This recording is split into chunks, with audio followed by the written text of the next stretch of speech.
I'm buying assets. But if I buy an asset, I want to know how the development was done. In fact, what I'd like to do is get involved, and there's a young man here from a panel manufacturer I'm talking to right now. They're putting stuff into planning and out of planning right now, and I want to be involved today. I want to know what happened in consultation. I want to know what I'm going to get away with tomorrow. I want to know what the designs look like, and I want to remediate those before it's too late. Then I want to get involved in defining the EPC contracts and the O&M contracts. There's absolutely no point in buying a 10 megawatt plant, and I have not written the EPC contract and O&M contract. Somebody turns around and says to me, yeah, but the plant was built a year ago. I'll have a deed of variation, thank you very much, attached to the SPA. I want that guy on the hook, because I want this plant to work for 20 years. I don't want it to go out of business tomorrow. I want to write the O&M contract, but that was signed a year ago. I want a deed of variation. I want that O&M guy to sign up to what I need. I see people buying stuff, they don't do that. It's bad practice. It reduces shareholder value. And then I want one of my people to sit on the construction site. I've got my own technical managers. They'll go sit in a construction site and they will watch how the construction is going. And if they don't like it, they will make a noise. And if that guy turns around to me and says, I didn't listen to your project manager, please give me my money at PAC, they're not going to get their money. I'm not going to pay 10 million quid out for something that's not built to my standards. I'll walk away. I put termination rights in.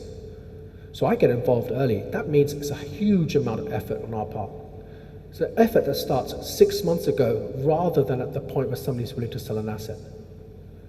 But once you've done that, then you're into a happy zone. The market used to be that lovely little bit short focus.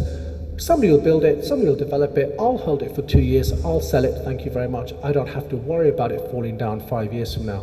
Markets move to long-term ongoing asset management. It means I'm holding the asset for 20 years. I have no excuses for my shareholders. I've got to be able to tell them I looked at their asset properly. So now, performance management starts on day one. It doesn't start on the day I acquire it. It doesn't start on the day 2 years after it was built, the day I acquire it. It starts on the day it was designed. Does that stop me buying plants that were built 2 years ago? No, quite the opposite. I want to buy plants that were built 2 years ago. I've got a running track record. But it does mean I have to go backwards in time. I have to buy the plant as though it was being energized today. So technically, I'm buying it as though I was buying it 2 years ago.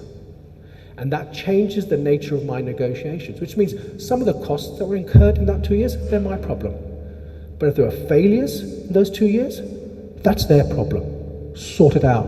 I'm not buying it until the EPC's corrected something. And if it didn't work for 2 months, I want my money back. I bought it 2 years ago. That changes the nature upon which you conduct negotiations with suppliers. But it also changes the contracts, the warranties, it changes the indemnities, it changes the performance management of the site. It's a really valuable thing to do. I would recommend it.